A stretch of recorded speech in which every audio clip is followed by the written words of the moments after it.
बहुत सारे simple question के बीच में अगर एक थोड़ा सा भी टफ क्वेश्चन आ जाना तो ये हमारी रिस्पॉन्सिबिलिटी है कि हम उसे स्पेशल अटेंशन दें। तो ये वाला क्वेश्चन इसी टाइप का एक क्वेश्चन है, तो ध्यान से समझना है इसको, ठीक है।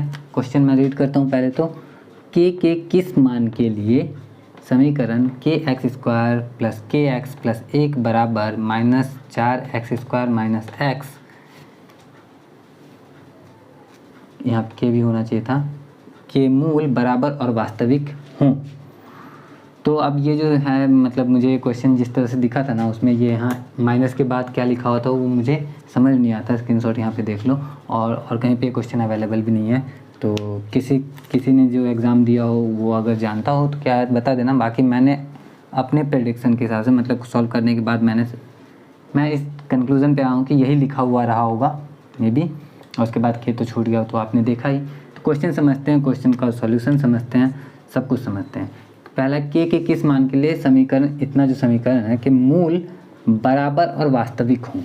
किसी भी समीकरण के मूल बराबर और वास्तविक कब होते हैं, तो उस पे आने से पहले तो समीकरण को सही कर लेते हैं। के एक्स स्क्वायर प्लस के एक्स प्लस 1 बराबर माइनस में 4x स्क्वायर माइनस में x। अब इसको एक अच्छा सा द्विघात समीकरण के रूप में बना देते हैं ताकि ये हमारा सही रहे। तो ये जो माइनस में 4x स्क्वायर, इसको इस साइड में लाएंगे तो प्लस में हो जाएगा, और ये भी इस साइड में आकर प्लस में हो जाएगा, तो इधर बचेगा 0। तब ये प्रॉपर द्विघात समीकरण जैसा दिखेगा। तो इसको लिखते हैं के x square plus 4x square. अब एक्स स्क्वायर दोनों साथ में है, प्लस में के एक्स प्लस एक्स वाला भी दोनों साथ में है, प्लस में 1 बराबर 0। द्विघात समीकरण जैसा बनाने के लिए इसको अच्छे से एक्स का घात अलग, एक्स अलग, और ये सब अलग अलग कर लेते हैं पहले तो एक्स स्क्वायर अगर दोनों में से कॉमन रखते हैं हम लोग तो हमारे पास बचता है के प्लस 4 एक्स स्क्वायर, ये हो गया हमारा ए एक्स स्क्वायर के रूप में, ठीक है, प्लस के प्लस 1, इसमें से एक्स कॉमन ले रहे हैं तो A X square plus B X plus C बराबर 0। ये द्विघात समीकरण A X square plus B X plus C बराबर 0 इस रूप में ये आ चुका है। तो किसी भी समीकरण के मूल जो है, मूल क्या होते हैं, किसी समीकरण का मूल किसको कहते हैं, तो समीकरण का मूल, जैसे मान लो मैंने लिखा के प्लस 5 बराबर 0 है, ठीक है, तो इस समीकरण का मूल हम किसे कहेंगे, तो के का जो वैल्यू होगा ना उसे ही हम समीकरण का मूल कहते हैं। यानी कि यहाँ पे के का जो वैल्यू होगा वो -5 होगा, तभी तो -5 में +5 जोड़ेंगे तो 0 आएगा। यानी कि यहाँ पे के इसका मूल जो है, इस समीकरण का जो मूल है वो -5 है। तो उसी वजह से यहाँ पे इस समीकरण का मूल की बात कर रहा है।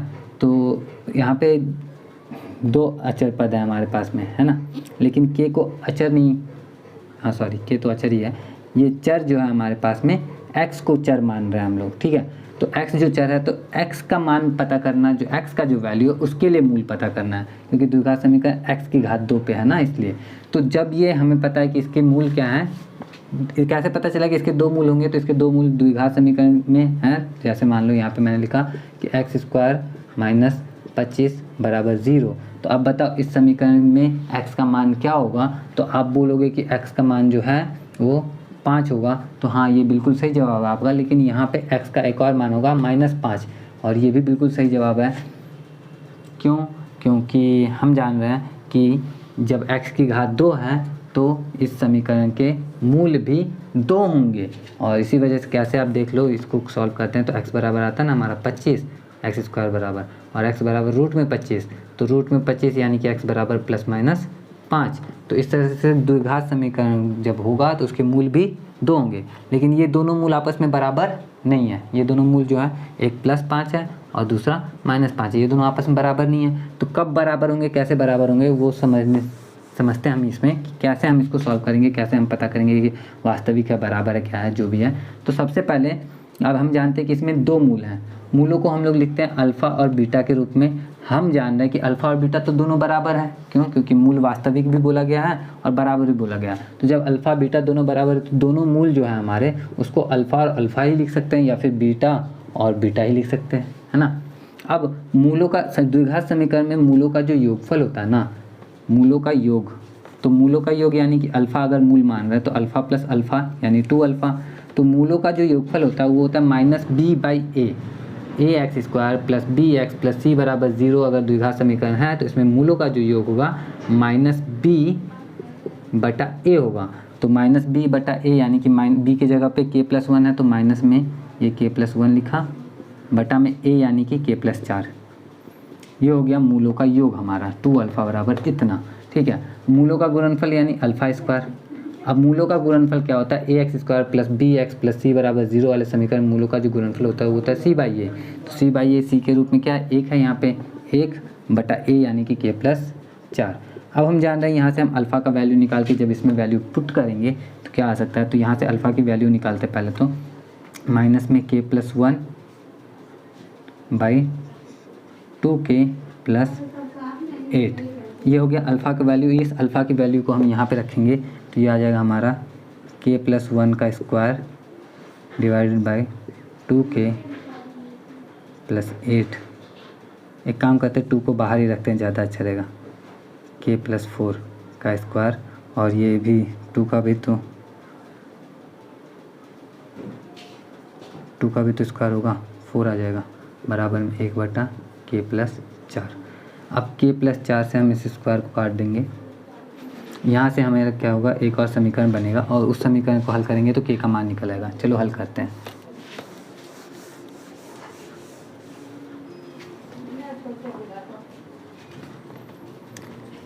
k+1 का स्क्वायर बटा में 4k + 16, 4 का इधर गुना कर दिया, 4k + 16 बराबर किस तरफ 1, ये उधर जाएगा तो 4k + 16 इधर लिख देंगे, 4k + 16।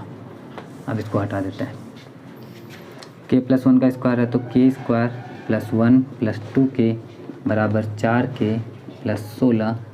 अब देखोगे ध्यान से तो k का ही एक अलग द्विघात समीकरण बन गया। अब द्विघात समीकरण बन गया है तो इसके भी 2 आंसर निकलेंगे। तो k का आंसर 2 आ सकता है, k का 2 मान आ सकता है, जिसके लिए क्या होगा कि इस समीकरण के जो मूल होंगे वास्तविक और बराबर होंगे। तो इसको सॉल्व करते हैं।